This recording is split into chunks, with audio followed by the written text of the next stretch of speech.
It doesn't matter how you say it, spätzle, spätzle, I'm gonna show you how to make it.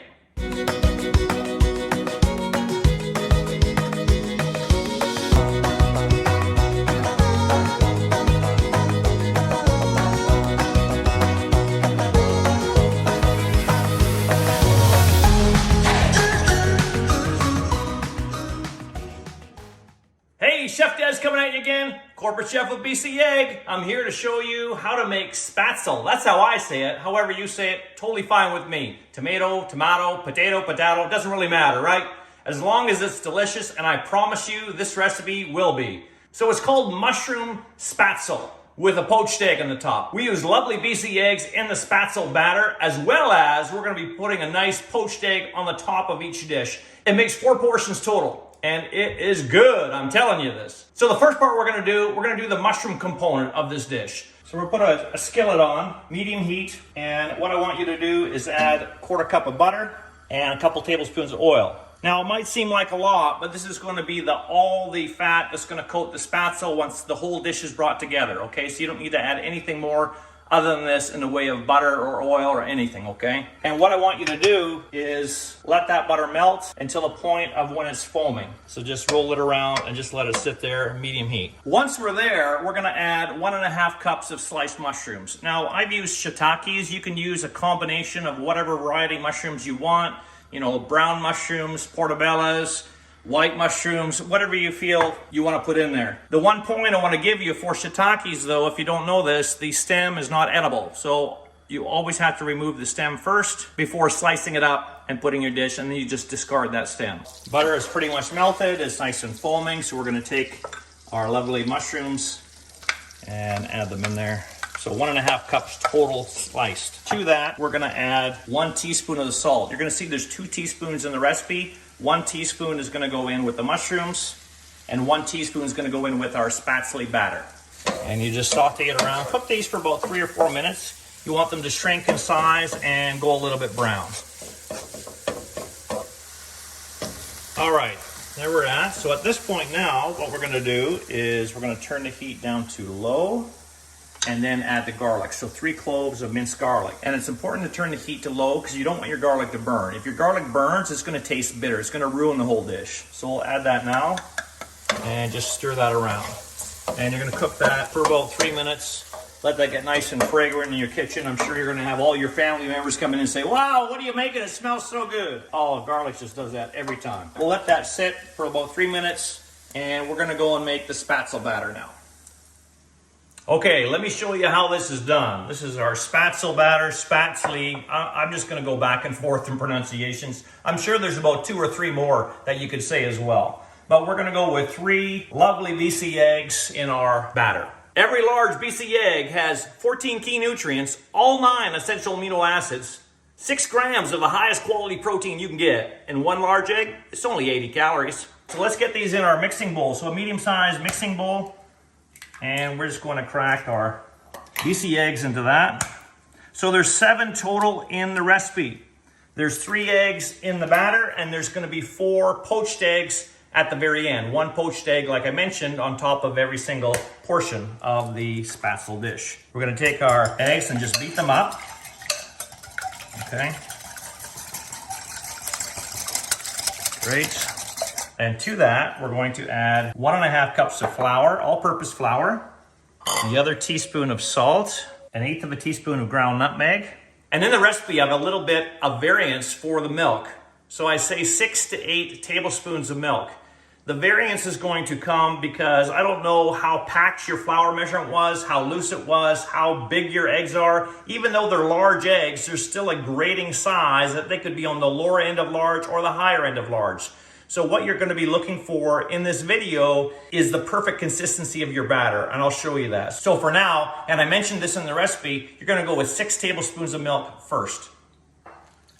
And then we're just going to take our whisk and we're going to bring this together and show you what we have so far for our spätzle batter. So spätzle is like pasta, and this is extremely thick right now. So we're just going to clean out the whisk a little bit, get that out of there, and we're going to add just a touch more milk. And what I want you to do after the 6 tablespoons is just add a little bit at a time.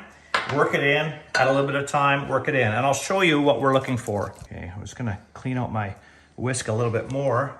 You might think it'd be easier to go with a spoon, but the whisk really does a good job. You just have to make sure that you get the clumps out of the center of it, that's all. But it is really your best tool for this. And this is okay, but we're looking for it just a little bit thinner, okay? So you want it to look gluey, and you want it to just slowly run from the whisk, okay? So just a little bit more milk. You're not looking for it to be like pancake batter, so not that loose. You want it to look a little bit more gluey than that. And I'll show you why when we go to make the spaetzle. Maybe just a touch more milk, put a little bit more in there.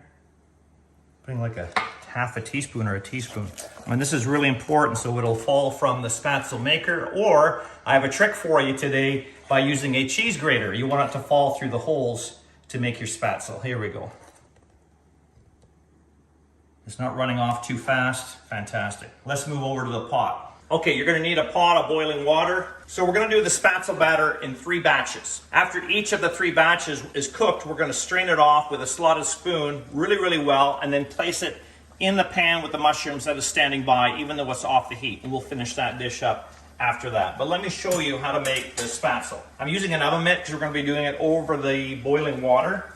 And you're gonna want to have, I mean, if you have a spaetzle maker already, which is this stainless steel box on a tray, and it sort of goes back and forth and it makes the spaetzle come out, you can do that. But I'm using a cheese grater instead with standard size cheese holes. Some people use a colander. I find a colander holes are too small. Some people will even use a potato ricer. Again, I think the holes are too small. You want them just a bit bigger than that. So what we're gonna do with this is we're gonna take some of this batter, about a third of it if you can, and place it on the cheese grater. Now, some of it's going to be coming out of the hole, so you have to act quickly. And what we're going to do is put it over the water, and we're going to push it through. You see how it drops into the water like that? And it's going to cook almost instantly, okay? And just keep pushing it through back and forth over the holes. And this is a very quick pasta dish, it really is. And by the time you get a third of the batter pushed through, most of it you'll see is floated to the surface there, so it's pretty much done. So I'm going to set that aside for a minute, take my slotted spoon, make sure that they're thoroughly cooked. It only takes about a minute, okay? Once they're floating like that, they're done. And then we're just going to transfer them, draining thoroughly into our mushroom mixture, and just do the whole bit of the batter that's cooked, and just keep doing that.